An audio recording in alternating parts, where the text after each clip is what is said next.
Hey everyone, Tony from Bikeberry here. It's good to see you. This is my son Noah. He's helping me out today, and what we're going to do is we're going to go from the NT Carb to the HP Carb. If you look on the black bike here, we have NT Carb on here, and then we have the HP Carb on the F-Zero. Now, one thing when I inquired with other people in the past about this, like, hey, what's your take on the HP Carb? And a lot of people are like, oh, it doesn't have the same adjustability as the NT. The NT is a really good carb, and it is a good carburetor, and I've used it for quite a long time. But recently, I made the switch, and I thought I'm going to really dive into this and see for myself exactly how it performs. The thing I like about it right away, I'll just tell you off the bat, is that I love the automatic choke on it. That thing, once you get it set up properly, it works really well. So what we're going to do is we're going to start with a cold start. Let's roll. Over here with the black bike, the Cruiser, and it has the NT Carb on it, which is the same age as the HP Carb that's on there. They're both new carbs. This one I just took, well, both of them, I just took the cover off, whether it's the black or the red cover. That's the same carburetor. So we'll just get rid of that because I want to run it wide open so you can see, how it's doing basically. So what we're going to do is we're going to do a cold start with each bike and run up and down the road here. Let's roll.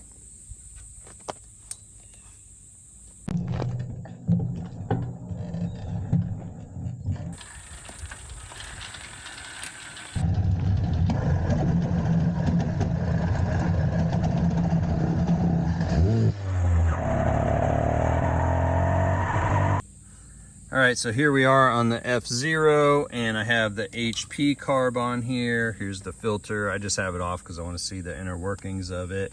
So the main thing that I see is you can change the jets out on these with all the ones that are on the site. I put a 65 jet in here, and it seemed to balance out the four-stroking and all of that. I like the way that you can, change the angle of the fuel inlet. Instead of a round slider, it has a flat one that's in there that goes up and down like a gate, really. So I like it. I think it's really efficient. I mostly like the way that this choke works. So it's an automatic choke. So you push it down and then you just roll back the throttle to pop it open after it's started. And check it out. Yeah, you see how that worked? So Noah rolled it back and it popped wide open. There you go.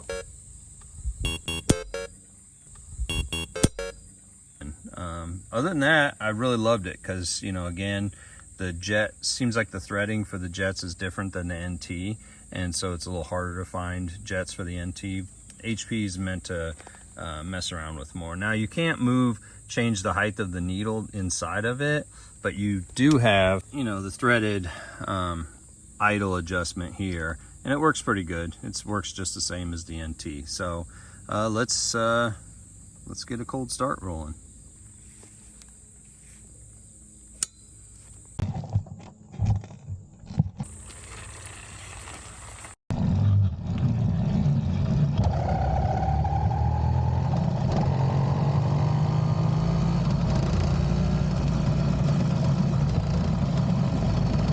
As you could see, they both started right away. Just a little backstory. They both sat in the driveway all morning, and then in the afternoon we came out and did that whole, starting test and everything. I haven't had much trouble with them. They're both run comparatively. They're both very smooth. I have, with temperature changes and stuff, experienced a little bit of differences, but nothing I would be concerned about. Overall, they run great. So the next thing that we're going to do is Noah and I took a ride just to see how both bikes compare. Keep in mind, they're the same stage 4 engines. Both have expansion chambers on them. They're both very much the same. So it's a really good, apples to apples comparison as far as the engine goes. The only thing is different to a big degree is the carburetor. After the ride, I'll jump into how to set up the HP Carb. The cabling is different and all that, but you could go back to the other video here and see how to do the NT Carb in an older video that I did. So yeah, we'll come back here to do a recap on my thoughts on how they compared. You ready? Great. Off clutch, give a gas.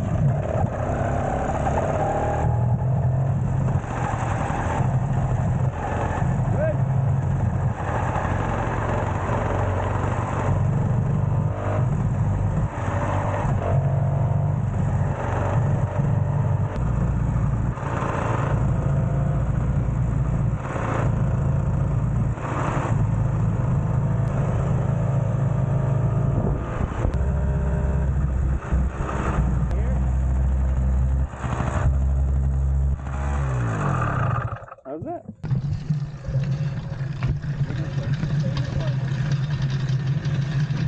Pop your clutch now. Yeah, pop your clutch.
Wow, after that ride, I'm telling you, because they're both set up to run real efficiently, like they both start really well, they both restart really well. So if you roll to a stop and you turn it off or kill it or whatever, they both start pretty effortlessly.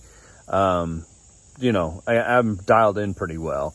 I would say they're about the same, because there was a point where we had a nice straightaway and we hammered it, both of us, and we were both pretty much neck and neck. So again, same engine, same everything. So we were pretty much neck and neck on all of it. So I would say, like, I would take either carburetor as a standard carburetor to use.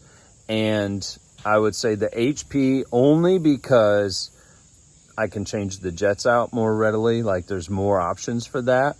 And then also the automatic choke. I really love that. Once I am used to that and it's something that I can utilize, it's so efficient. I'm not having to reach down and mess with that or anything. So honestly, that's my take. I would use either one any day of the week, but I would use the HP Carb over it because of the jets, because I can change those out. You can get those more readily available.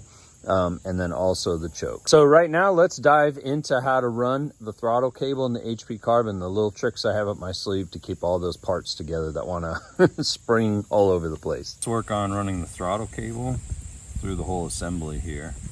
So as you can see, you got your little end in there. And when you pull this apart, everything wants to explode. See how all the parts are kind of misaligned? So we got to keep them together so we can get it back together. So what I do is I pull this to the side and I use a gel super glue, put dots near the screw holes. Can you see that? Okay, so near where the screws go through, and then take and push this down in.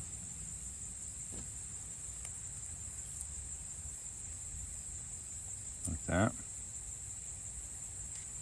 Okay, and then zip kicker, which cures it and doesn't hurt plastic or anything. Okay, that'll hold that in there. So let's start with getting the rubber boot off. Put that over.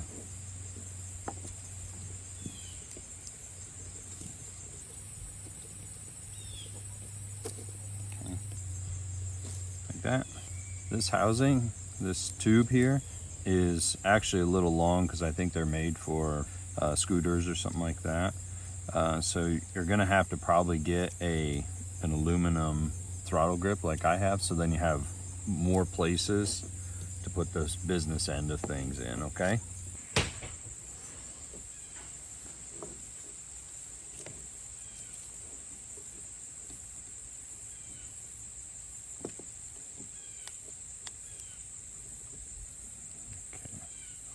So then on your slider, going through like that.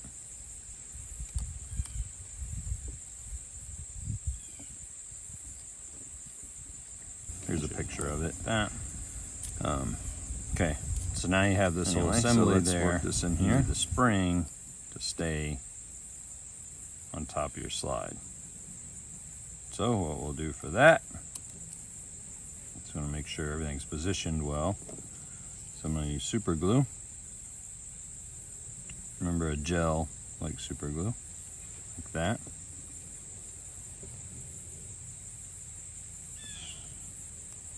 Put this like that.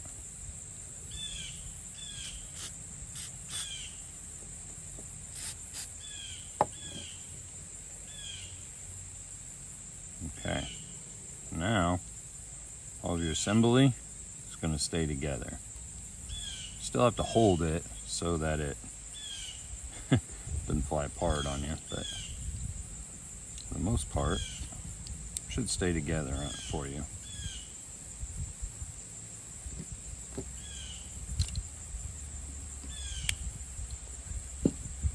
That.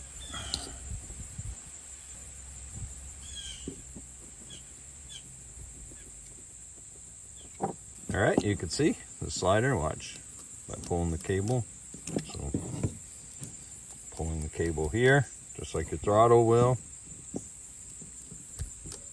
It works. And it was a lot easier to get together than all those individual parts flying apart on you. So yeah, so you can see them. See them in there? Good deal, huh? Now that you got your cable attached, let's take apart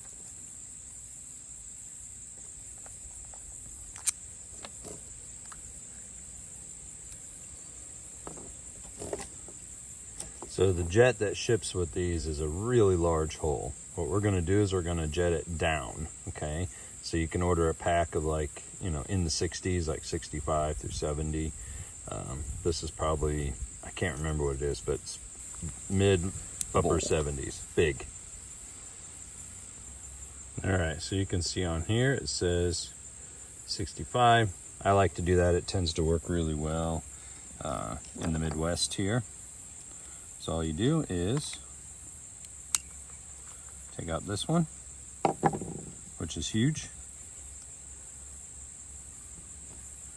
Put in this one, which should get us in the ballpark of being just right. Now, you have the whole pack because you may need to move up, you know, to a little bit bigger hole, but that's for you to test. But this is a good starting point. Okay, so we did that. We're good. Make sure our seal is good on here. Put it back together.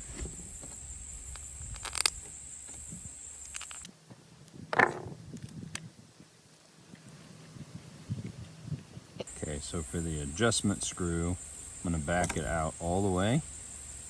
Okay, till it comes out like that. I'm going to screw it in just a little bit till it grabs.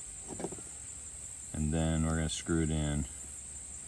Again, these are half turns, I guess you could say. 1, 2, 3, 4, 5, 6, 7, 8, 9, 10, 11, roundabout, okay? That's a good starting point to really see where your idle is going to be. And again, in for higher idle, out for lower idle, okay?